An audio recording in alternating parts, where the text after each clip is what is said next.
നിനക്ക് സാധിക്കാതെ വന്നു കഴിഞ്ഞാൽ നിന്നെ അവൻ ഒഴിവാക്കും തീർച്ച.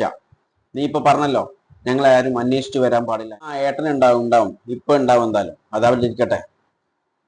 ഇതിൽ മൊത്തം കളി കളിക്കുന്നത് നീയല്ല, കളിക്കുന്നത് അവനാണ്. നിന്റെ പിറകെ ഇരുന്നിട്ട് അവനാണ് കളിക്കുന്നത്. ഈ വീഡിയോസ് കണ്ടാൽ തിരിയും. Hello hi, welcome to civil service simplifier. ഇന്നലെ ഞാനൊരു വീഡിയോ ചെയ്തിട്ടുണ്ടായിരുന്നു, സ്വന്തം ഭാര്യയുടെ അനുജത്തിയെ അടിച്ചു മാറ്റിയ ഭർത്താവ്.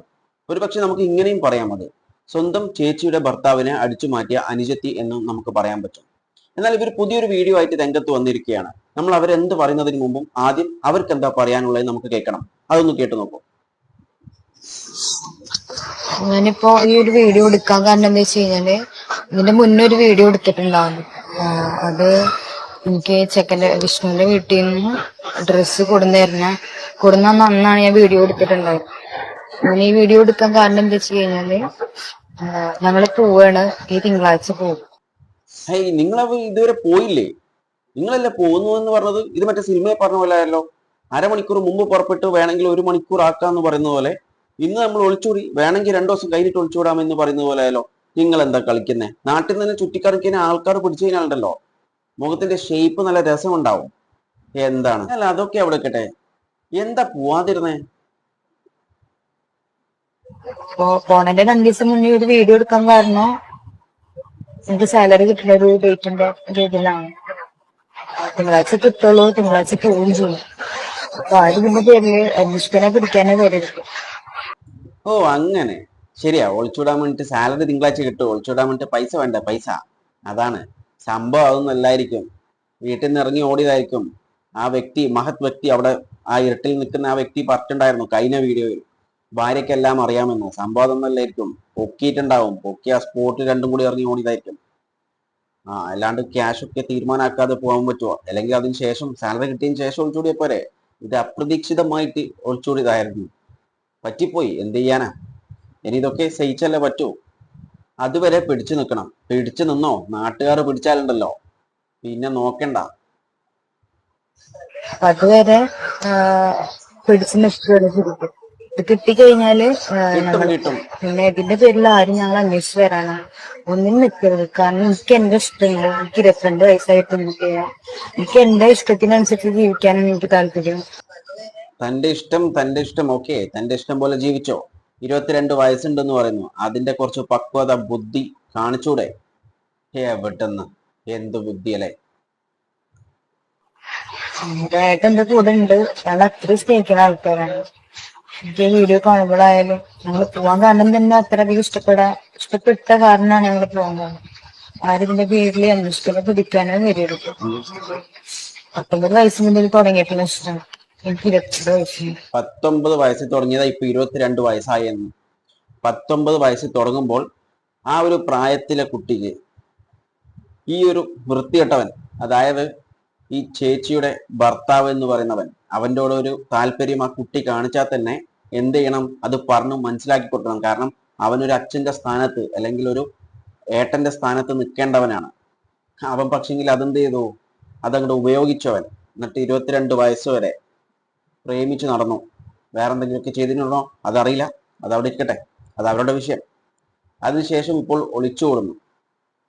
22 വയസ്സായി, എനിക്ക് സ്വാതന്ത്ര്യമുണ്ട്, എനിക്ക് ഇഷ്ടമുള്ള കാര്യങ്ങൾ ഞാൻ ചെയ്യുമെന്ന് കാര്യം. ഇനി കുറച്ച് കോടതിനെ പറ്റിയിട്ടും കൂടി പറഞ്ഞിട്ടുണ്ടായിരുന്നു, അതും കൂടി ഒന്ന് കേട്ടോ. എനിക്കാണ് പറയണത്, ആരും വിളിച്ചാലും ശരി, അന്വേഷിക്കാൻ വന്നാലും ശരി, ഒരിക്കലും ഏട്ടനൊക്കെ തോന്നുന്നില്ല. ഏതൊരു കേസ് കോടതിയിലായാലും എനിക്ക് പറയാനുള്ള കാര്യങ്ങൾ ഞാൻ പറഞ്ഞു. കേസും കോടതിയിലൊക്കെ നീ എന്ത് പറയുന്നേ? നിനക്ക് എന്ത് അധികാരമാണുള്ളത്? നീ ഭാര്യയാണോ? കല്യാണം കഴിഞ്ഞോ? ഇല്ല. പിന്നെ നീ കോടതി പോയിട്ട് എന്ത് പറയുമെന്നാ പറയുന്നേ? സംഭവം മൊത്തം വെൽ പ്ലാൻഡാണ്. പിന്നെ ഏട്ടനില്ലാണ്ട് ഒരിക്കലും ജീവിക്കാൻ പറ്റൂല. അതുകൊണ്ടാണ് ഞാൻ ഈ ഒരു കളി കളിക്കുന്നത്. അതുകൊണ്ട് എന്തെങ്കിലും ഞങ്ങൾക്ക് ഇവിടെ നിൽക്കാൻ പറ്റില്ല, ഞങ്ങൾക്ക് പോയി. ഞങ്ങൾ അത്രയും ഇഷ്ടപ്പെട്ട ആൾക്കാരാണ്. ഞങ്ങളെ പിന്നാലെ ആരും വരരുത്. അത് മാത്രല്ല എന്റെ കൂടെ ഏട്ടനും ഉണ്ട്. ഏട്ടൻ ഉണ്ടാവും ഇപ്പൊ ഉണ്ടാവും എന്തായാലും, അതവിടെ ഇരിക്കട്ടെ.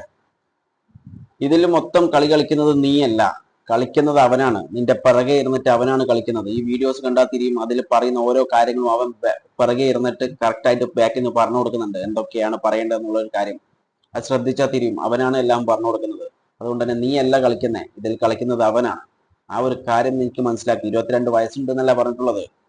പിന്നെ അഗാധമായ പ്രണയമാണെന്ന് പറഞ്ഞു ചേട്ടനുമായിട്ട്. ആ ചേട്ടൻ അവിടെ തന്നെ ഉണ്ട്, കാണിച്ചു തന്നു. ഓക്കെ, അവൻ ഇപ്പോൾ അവിടെ ഉണ്ടാവും. അവൻ കുറച്ച് കഴിഞ്ഞാൽ പോകും മോളെ. കാരണം അവൻ ഒഴിവാക്കിയിട്ട് വന്നിട്ടുള്ളത് സ്വന്തം ഭാര്യയും, താലി കെട്ടിയ ഭാര്യയും, അതുപോലെ തന്നെ അവന്റെ ചോരയിൽ ജനിച്ച മക്കളെയും അവ ഉപേക്ഷിച്ചിട്ടാണ് നിന്റെ കൂടെ വന്നിട്ടുള്ള ഒരു കാര്യം നീ ഓർക്കുക. കാരണം സ്വന്തം ചോരന്റെ അത്ര ഉണ്ടാവില്ല ഒരിക്കലും നിന്നോടുള്ള ആ അഗാധമായ പ്രണയം എന്ന് പറയുന്ന കാര്യം. അതുകൊണ്ട് തന്നെ നിന്റെ ഉപയോഗം കഴിഞ്ഞ് കഴിഞ്ഞാൽ, അതായത് നിന്റെ ഇപ്പം നീ പറഞ്ഞല്ലോ സാലറി കിട്ടാൻ പോകുന്നുണ്ട്, അല്ലെങ്കിൽ നീ പണിയെടുത്തിട്ട് അവനെ പോറ്റേണ്ടി വരും. അവൻ പണിക്കൊന്നും പോകാറുണ്ടാവില്ല, നീ അവനെ പോറ്റേണ്ടി വരും. അതിന് നിനക്ക് സാധിക്കാതെ വന്നു കഴിഞ്ഞാൽ നിന്നെ അവൻ ഒഴിവാക്കും തീർച്ച. നീ ഇപ്പൊ പറഞ്ഞല്ലോ ഞങ്ങളെ ആരും അന്വേഷിച്ചു വരാൻ പാടില്ല എന്ന്. ഈ ഒരു കാര്യം ഓർത്ത് നീ ദുഃഖിക്കും ഒരിക്കൽ. കാരണം നീ അപ്പോൾ പറയും, ആരെങ്കിലും എന്നെ ഒന്ന് അന്വേഷിച്ചു വരണേ. നീ ഇതുപോലെ ഒരു വീഡിയോ കൂടി ഇടും, കരഞ്ഞിട്ടുള്ള ഒരു വീഡിയോ. കാരണം നീ വാങ്ങിച്ച ശാപം എന്ന് പറയുന്നത് സ്വന്തം കൂടപ്പിറപ്പിന്റെ ശാപമാണ്. അത് നിന്നെ ഒരിക്കലും വിട്ട് മാറില്ല. പിന്നെ അവൻ വാങ്ങിച്ച ശാപം എന്ന് പറയുന്നത് സ്വന്തം ഭാര്യയുടെയും, അതായത് താലി കെട്ടിയ ഭാര്യയുടേതും സ്വന്തം മക്കളുടെ ശാപമായിരിക്കും അവൻ വാങ്ങിച്ചിട്ടുണ്ടാവുക. അവനെയും അത് വിട്ടുപോവില്ല ഒരിക്കലും. നീ എത്ര കാലം ജീവിച്ചാലും ശരി, അത് നിന്നെ വിട്ടുപോവില്ല. എന്നാൽ ഈ മോള്, ഈ അനിയത്തി ഏട്ടത്തിക്ക് ഒരു കാര്യം പറഞ്ഞു കൊടുത്തിട്ടുണ്ട് ഏട്ടത്തിനോട്. അതൊന്ന് കേട്ടു നോക്കാം. അപ്പോ ഇതിന്റെ പിന്നില് ഇനി ആരാണ് അന്വേഷണം പിടിക്കാനേ വരും. പിന്നെ ചേച്ചിയോട് പറയാനുള്ള വെച്ച് കഴിഞ്ഞാല് ഞാൻ ഏട്ടനായിട്ട് പോകുന്നുണ്ട്. ചേച്ചിക്ക് അതായത് ഏട്ടനെ ഞാൻ അവിടെ പിടിച്ച് കൊണ്ടുപോകാനല്ല കൊണ്ടുപോകണം. ചേച്ചിക്ക് എപ്പോ കാണാൻ തോന്നുന്നു പറഞ്ഞു കഴിഞ്ഞാലും ഏട്ടനെ ഞാൻ വിടും. ഞാൻ ഇപ്പൊ കണ്ടാന്ന് പറഞ്ഞിട്ട് പിടിച്ചിരിക്കാനൊന്നും ഞാൻ നിൽക്കില്ല. ഇവളെന്താ ഈ പറയുന്നേ? ചേച്ചിക്ക് എപ്പം കാണണമെന്ന് തോന്നിക്കഴിഞ്ഞാൽ ഞാൻ ഏട്ടനെ വിട്ടു തരുമെന്ന്. അത് പറയാനുള്ള അവകാശം ഇവക്ക് എന്താണുള്ളത്? എന്താണ് അധികാരമുള്ളത്? ലീഗലി നീ ആരാണ് അവന്റെ? ആരുമല്ല. ഈ പ്രണയിച്ച് ഒളിച്ചോടുക എന്നൊക്കെ പറയുന്നത് അത് ഓരോ വ്യക്തികളുടെ സ്വാതന്ത്ര്യമാണ്. അത് അവരുടെ ഇഷ്ടമാണ്. അത് അവർ ചെയ്തോട്ടെ. പക്ഷെങ്കിൽ മറ്റൊരു കുടുംബം തകർത്തിട്ട് ഇങ്ങനെ ഒളിച്ചോടാൻ നിൽക്കരുത്. കാരണം അങ്ങനെ ഒളിച്ചോടുന്നവർ ചിന്തിക്കണം. കാരണം സ്വന്തം ഭാര്യയും ചിലപ്പോൾ മക്കളെയും ഉപേക്ഷിച്ചിട്ടായിരിക്കും ആ വ്യക്തി വരുന്നുണ്ടാവുക. ആ വ്യക്തിക്ക് നിങ്ങളെ ഉപേക്ഷിക്കാൻ വലിയ പ്രയാസമൊന്നും ഉണ്ടാവില്ല എന്നൊരു കാര്യം ഓർക്കുക. ഇതിനെക്കുറിച്ച് നിങ്ങളുടെ അഭിപ്രായങ്ങൾ കോമെന്റ് ചെയ്യുക. വീഡിയോ ഇഷ്ടപ്പെട്ടാൽ ലൈക്ക് ചെയ്യുക. ഇൻഫോർമേറ്റീവ് ആയാൽ മറ്റുള്ളവരിലേക്ക് ഷെയർ ചെയ്യാൻ മറക്കല്ലേ. And thanks for watching me and stay tune for another video. Okay, thank you.